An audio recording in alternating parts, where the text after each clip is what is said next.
बिस्मिल्लाहिर्रहमानिर्रहीम। इय्याक नअबुदु व इय्याक नस्तईन।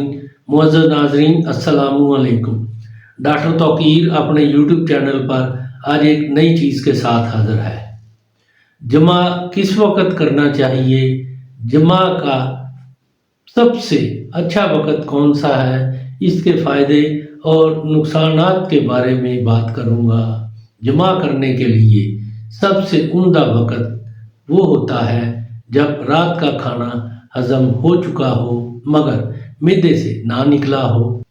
अगर खाना हज़म ना हुआ होगा तो हरकत जमा के सबब से बग़ैर हज़म शुदा खाना अरूक में पहुंचकर सुद्दे पैदा करता है, और अगर खाना हज़म होने के बाद मैदा खाली हो चुका होगा तो बदन में खुश्की बकसरत पैदा होती है और क़ुव्वत घट जाती है।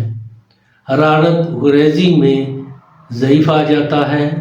लाज़म है कि जमा के वक़्त हरारत और बरूदत और रतूबत और खुश्की खूब एतदाल पर हो, क्योंकि हरारत गालिब होगी तो वो हरारत जो जमा से पैदा होती है इसमें मिलकर बदन को गरमा देती है और बहुत तहलील कर देती है। अगर सर्दी गालिब होगी तो इसमें वो सर्दी जो जमा के बाद आतिश शहवत के बुझाने के लिए लाहक होती है मिलकर गलबा करती है और बदन की हरारत को बिल्कुल ज़ाइल कर देती है। अगर खुश्की गालिब होगी तो इसमें वो खुश्की जो जमा से पैदा होती है मिलकर मजाज में ज़्यादा खुश्की लाती है। अगर रुतूबात गालिब हों तो इसमें हरारत जमा दाखिल होकर ताफन पैदा करेगी, जिससे अमराज तप और दर्द सर लाहक होता है।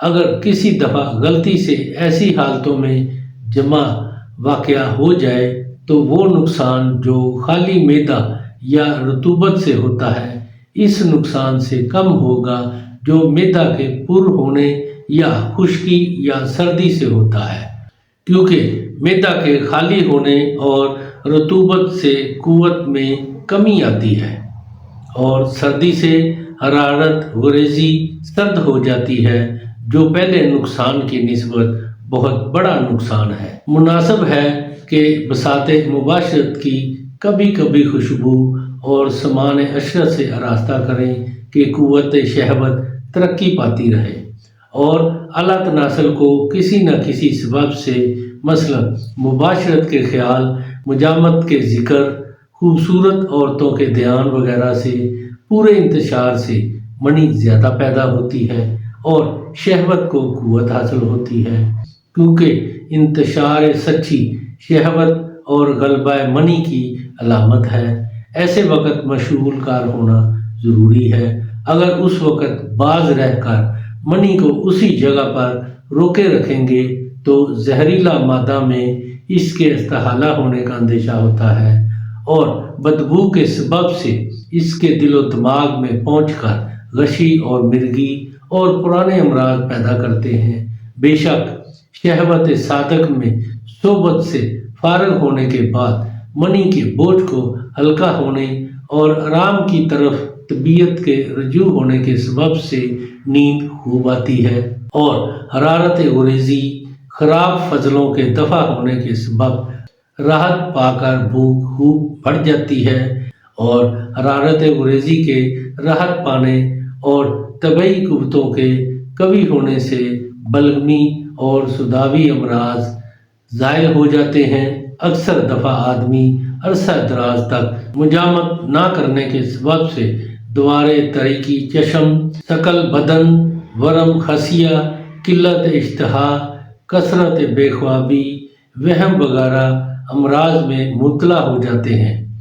जब मुजामत करते हैं सब अमराज से सेहत हो जाती है, मगर इसमें भी कुछ शक नहीं कि जमा की ज़्यादती से क़ुव्वत जाती रहती है और पट्ठों को नुकसान पहुँचता है, जिससे रशा, फालज, तशन्नुज जैसे अमराज लाहक हो जाते हैं और जब दिमाग से बहुत सी मनी निकल जाती है तो बीनाई भी कमज़ोर हो जाती है। लिहाजा सबसे اچھا وقت جمع کے لیے رات کا کھانا کھانے کے 5 سے 6 گھنٹے بعد کا ہے، جب معدہ کھانے کو ہضم کر چکا ہو۔ اس وقت جمع کرنے سے بہت زیادہ لذت اور لطف آتا ہے۔ ناظرین، اس کے بارے میں اپنی رائے میرے کمنٹس باکس میں ضرور دیں، اس کو لائک اور شیئر بھی کریں، میرے چینل کو سبسکرائب بھی کریں۔ یہی ایک سپورٹ ہے جو آپ میری کر سکتے ہیں، اس سے میری بھی حوصلہ افزائی ہوتی رہے گی اور میں آپ لوگوں کے لیے اچھے اچھے نسخوں کی ویڈیو بناتا رہوں گا۔ اللہ تعالیٰ آپ کا حامی و ناصر ہو۔ پاکستان زندہ باد۔